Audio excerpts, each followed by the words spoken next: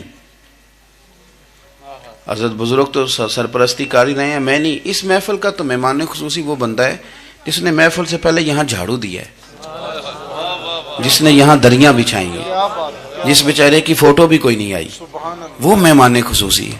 اور اس محفل کا تو وہ مہمان خصوصی ہے جو چپ کر کے کہیں کونے میں بیٹھا ہے، اس کو کوئی دلچسپی نہیں کہ کوئی مجھے بھی جانے گا، کوئی مجھے بھی پہچانے، اسے تو اتنا پتہ ہے کہ میں اپنے پیارے حبیب کی تعریف سننے کے لیے آیا ہوں۔ آپ اپنے اس طرح آپ کا ذوق دوبالا رہے گا اگر آپ عاجزی کے ساتھ، انکساری کے ساتھ، رب رسول کی رضا کے لیے کسی جگہ بھی آپ اپنے آپ کو سیٹ کر لیں گے تو ماحول آپ کا ٹھیک رہے گا، ورنہ آپ الجھاؤ کا شکار ہیں، ورنہ آپ پریشان ہیں، ورنہ آپ تکلیف میں، ورنہ آپ آزمائش میں۔ بخاری شریف میں حدیث ہے، قاضی ایاز مالکی رحمۃ اللہ علیہ نے بڑی تفصیل سے لکھی ہے، راوی حضرت انس بن مالک ہیں۔ ایک بندہ بڑی دور سے آیا نبی پاک صلی اللہ علیہ وسلم کی زیارت کے لیے، بڑی دور سے۔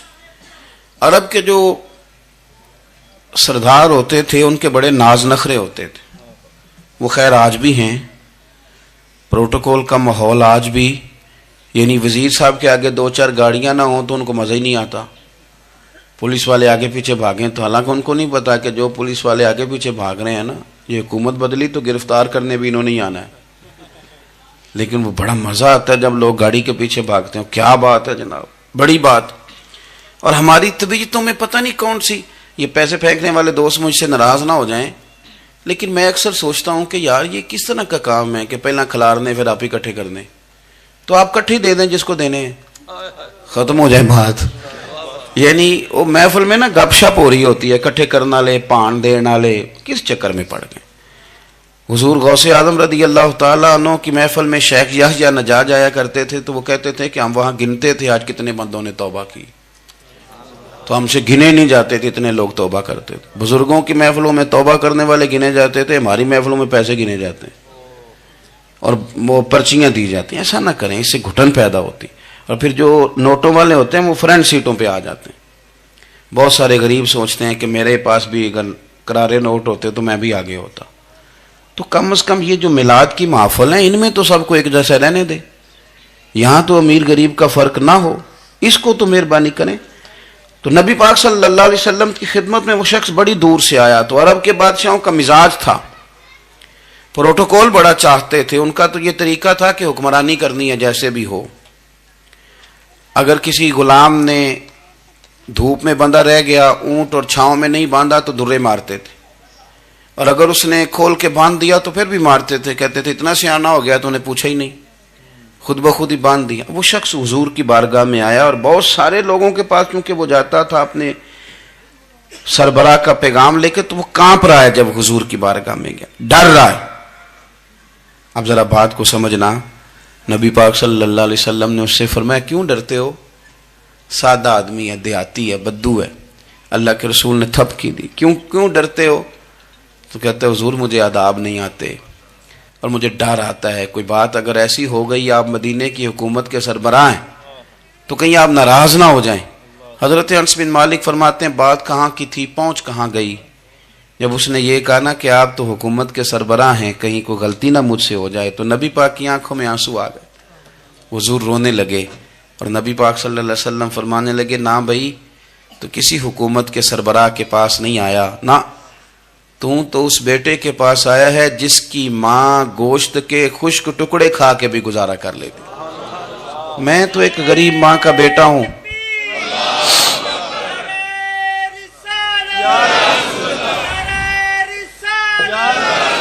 بھائی اگر آپ کا یہ ذوق بن جائے، دیکھو نا آج تو لوگ بھول جاتے ہیں نا، کپڑے بدل لیتے ہیں تو وہ سمجھتے ہیں کہ شاید سارا کچھ ہی بدل گیا، یعنی گاؤں سے آ کر پڑھنے والے بھول ہی گئے ہیں کہ کس کی ماں نے کتنا زیور بیچا۔ لوگ بھول جاتے ہیں چیزوں کو، اپنے ماضی کو یاد رکھیں، آپ لوگوں کے ساتھ پیار کریں، آپ لوگوں کو موقع دیں، آپ تھوڑی سی اور کوشش کریں اس شخص تک جانے کی جو آپ کو مایوس نظر آ رہا ہے، پریشان نظر آ رہا ہے۔ یہ ہمیں میلاد والے محبوب صلی اللہ علیہ وسلم نے درس دیا۔ ایک اور پہلو، حضور سید عالم صلی اللہ علیہ وسلم نے، ہمارے ہاں نا ابھی بھی برادری کی تقسیم ہے، ابھی بھی، اور کچھ میں نے ایسے کمزور لوگ بھی دیکھے، یہ اس طرح کی حرکتیں ہارے ہوئے لوگ کرتے ہیں، ہارے ہوئے لوگ جو اپنے آپ کو سمجھتے ہیں کہ میں کوئی بڑا آدمی ہوں۔ بڑا آدمی تو اپنے اخلاق سے ہوتا ہے، اپنے کردار سے ہوتا ہے، اپنی سخاوت سے ہوتا ہے، لوگوں سے پیار کرنے سے ہوتا ہے۔ باقی یہ کہ بیٹھ کے کہانی سنانا کہ میں بڑا کچھ کرتا ہوں، تو جو کچھ کرتا ہوتا ہے اسے سنانے کی کوئی ضرورت ہے۔ ایک اور بہت سارے لوگ آپ تعزیت کرنے جائیں نا والد کے انتقال کے بعد، تو ان بیچاروں کو بتانا پڑتا ہے کہ ابا جی میرے بغیر دوائی نہیں کھاتے تھے۔ تو میں کہتا ہوں اگر تیرے بغیر نہیں کھاتے تھے پھر بتانے کی ضرورت نہیں، پھر تو سارے گاؤں کو پتا ہوگا کہ تیرے بغیر نہیں کھاتے تھے۔ اور اگر کوئی دال میں کالا ہے تو پھر تیری وضاحت کوئی بندہ قبول نہیں کرے گا۔ تو آپ کو بتانا کیوں پڑ رہا ہے؟ اور آپ بار بار اس بات کا ذکر کیوں کر رہے ہیں کہ ہم بہت بڑے قبیلے کے ہیں؟ صاحب اگر آپ بڑے قبیلے کے ہیں تو پتہ ہوگا سارے علاقے کو آپ کتنا لوگوں کا خیال کرتے ہیں، آپ کس قدر محبت کرتے ہیں، آپ کا انداز کریمانہ کس طرح کا، پھر آپ کو بتانے کی کوئی ضرورت نہیں ہوتی، پھر خود بخود خبر ہوتی ہے۔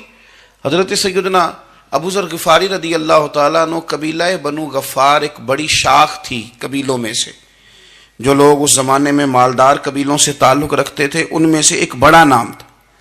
ساری زندگی چودراہٹ کی، لیکن میلاد ایک انقلاب کا نام ہے۔ میں میلاد منانے والے دوستوں سے گزارش کرتا ہوں کہ آپ ہر سال میلاد منائیں، اور ہر سال میلاد کے بعد آپ تھوڑے بدل بھی جائیں، یعنی تھوڑے سے بدل جائیں۔ کچھ لوگ کہیں یار یہ داڑھی میں نے نا 12 ربیع الاول والے دن رکھی تھی، یہ میری میلاد والی داڑھی ہے، اور داڑھی رکھیں بھی نبی پاک کی مرضی کی۔ کس کی مرضی کی؟ نہ ناراض ہو جائے جی میں ٹور چلا، بس کس مرضی کی جی؟ اپنی مرضی کے نہیں۔ داڑھی کا وزن کو نہیں ہوتا کہ پوری مٹھی رکھیں گے تو آپ کو کوئی دقت ہوگی، کوئی وزن نہیں، پوری رکھیں، جو حضور کا طریقہ مبارکہ ہے جو ہمیں ملتا ہے اس پر آپ توجہ فرمائیں۔ تو میں جو بات عرض کرنے جا رہا ہوں وہ میلاد انقلاب ہے۔ حضور سید عالم صلی اللہ علیہ وسلم کی بارگاہ میں آنے سے پہلے لوگ کچھ اور ہوتے تھے، اور یہاں سے ہو کے جاتے تھے تو پھر ان میں تبدیلی آتی تھی۔ میں سارا دن کرامتیں سناؤں نا کسی کو اپنے پیر صاحب کی اور اپنے گھر میں بھی کہ میرے حضرت بڑے، میرے استاد بڑے، لیکن بیوی کے ساتھ اگر میں ترش لہجے میں بات کروں گا تو وہ کہے گی اے سکھاندے نے تینوں پیر صاحب، دوست کہیں گے یہ سکھاتے ہیں آپ، تو آپ کی کہانیاں نہیں چلتی، آپ کا کردار چلتا ہے۔ حضرت ابو ذر غفاری رضی اللہ تعالیٰ عنہ فرماتے ہیں چونکہ میں چودھری تھا، سیدنا بلال حبشی رضی اللہ تعالیٰ عنہ کے پاس میں بیٹھا تھا، کسی بات میں بات آگے بڑھی اور بڑھتے بڑھتے بات شکرنجی تک چلی گئی، رائے کے اختلاف نے باتوں میں تلخی پیدا کر دی، اور جب تھوڑے لفظ اور تیز ہوئے تو میں نے انہیں کہہ دیا چپ کر، تو ابشن کا بیٹا ہے۔ کس کے بیٹے تھے حضرت بلال؟ کہتے ہیں جب انہوں نے مجھے کہا تو میرا دل بڑا ٹوٹا، لیکن میں نے ارادہ کیا کہ میں نے حضور کی بارگاہ میں نہیں عرض کرنی، اب ہر بات کی ہم حضور کی بارگاہ میں شکایت کریں۔ لیکن میں جا کے مسجد میں بیٹھا اور جب سرکار آئے نا، ارادہ نہیں تھا کہ عرض کروں گا، لیکن حضور کا چہرہ دیکھا تو دکھ میرا خود ہی تازہ ہو گیا۔ رونے کا بھی تو تب ہی مزہ آتا ہے نا کوئی اپنا ملے تو۔ فرماتے ہیں کہ میرے آنسو نا بغیر اختیار کے چھلک پڑے اور میں کھل کے روئے، کھل کے۔ قربان جاؤں محبوب کے بھی حضور نے پاس نہیں بلایا، بلکہ نبی پاک اٹھ کے خود میرے پاس آئے اور مجھے کندھوں سے پکڑ کے سینے سے لگایا، اور جب میں کھل کے رو لیا تو حضور میرے آنسو پوچھنے لگے۔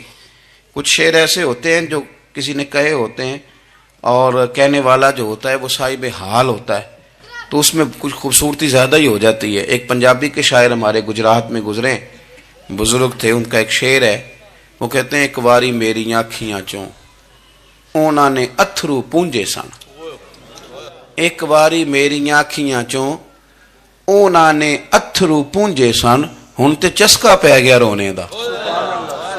ایک واری میری آنکھیاں چوں انہوں نے اتھرو پونجے سن، ہن تے چسکا پہ گیا رونے دا، تے ہر ویلے آہو زاری دا۔ تو میں روز رونے لگا ہوں، مزہ ہی بڑا آیا ہے جب سے محبوب نے چپ کرانا شروع کیا۔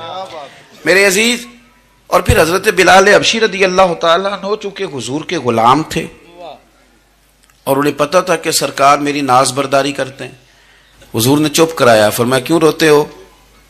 تو عرض کرنے لگے یا رسول اللہ صلی اللہ علیہ وسلم، اگر میں ابشن کا بیٹا ہوں تو میری تو غلطی کوئی نہیں نا، یہ تو تقسیم اللہ کی ہے نا۔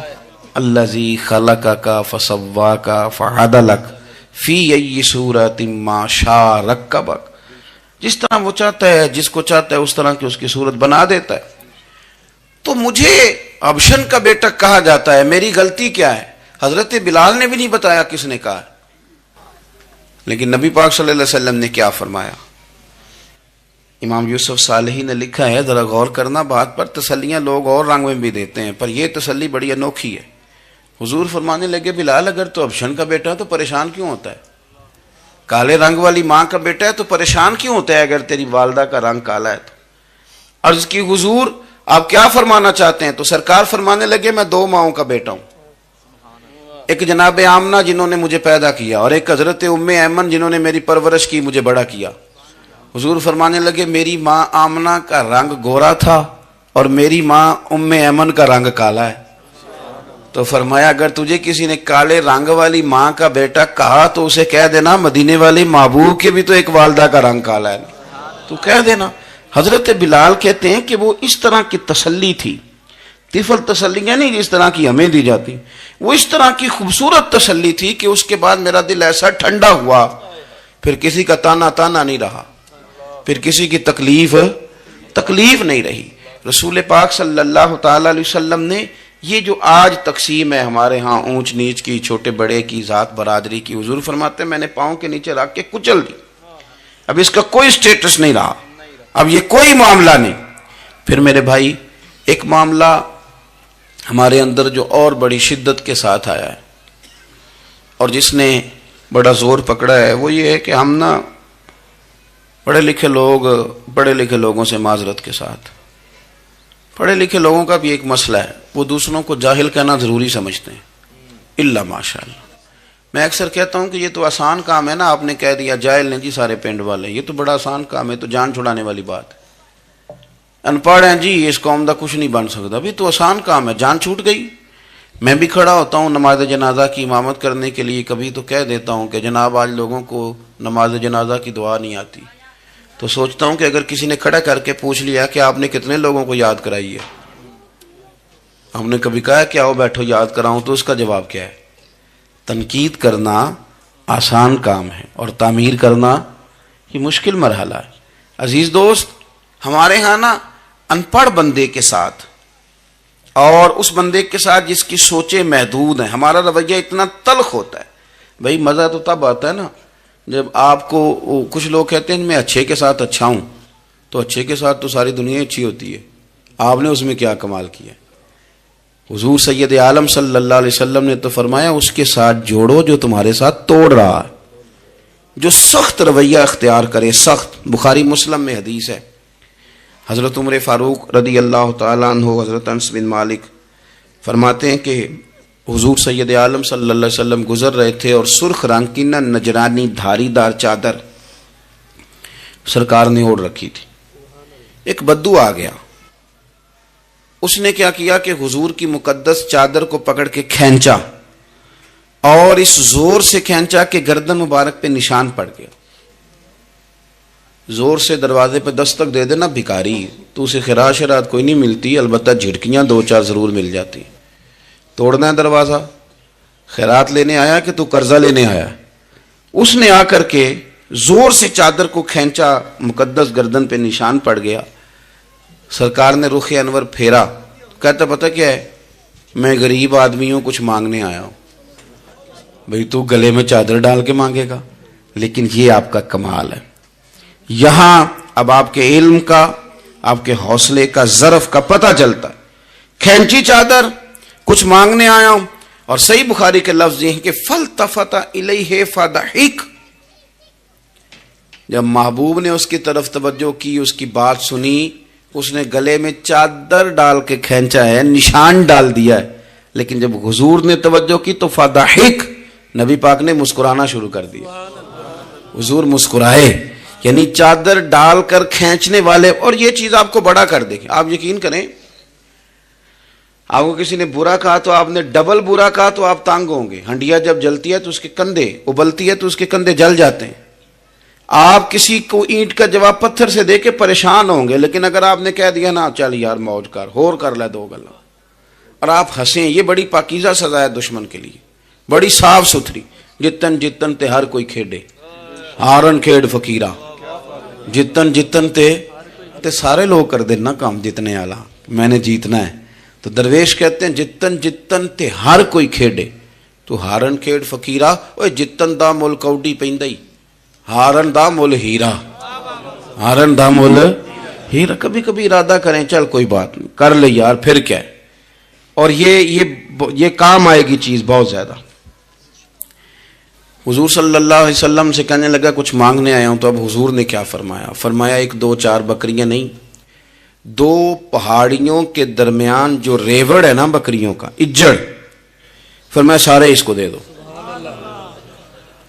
اب اس نے وہاں تو کوئی جملہ نہیں کہا، گھر چلا گیا اپنے گاؤں قبیلے، اور وہاں جا کے لوگوں سے کہنے لگا سارے ادھر بیٹھے ہو،